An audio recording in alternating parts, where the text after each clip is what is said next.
تخيل معايا إنك واقف قدام واحد من أعظم ملوك مصر القديمة، الملك رمسيس الثاني. ملك حكم مصر أكتر من 66 سنة وفضل اسمه محفور في التاريخ لحد النهاردة.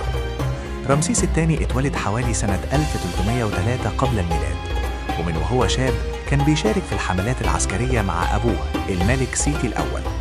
ولما مسك الحكم كان هدفه واضح، يرجع قوة مصر وهيبتها في المنطقة.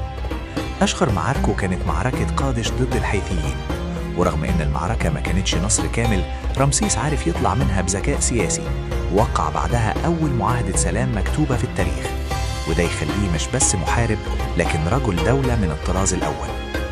رمسيس كان عاشق للبناء، بنى معابد ضخمة زي أبو سمبل اللي نحت فيه صورته 4 مرات على الجبل علشان الشمس تدخل قدس الأقداس مرتين في السنة.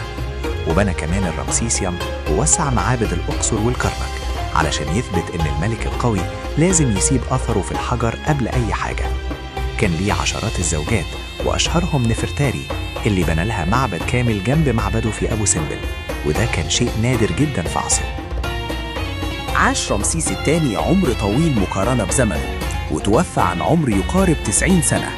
وبعد ما مات فضلت صورته رمز للقوة والعظمة، لدرجة إن ناس كتير لحد النهاردة بتفتكره كأعظم فراعنة مصر. رمسيس الثاني ملك ما اكتفاش يحكم مصر، لكنه خلد اسمه في التاريخ.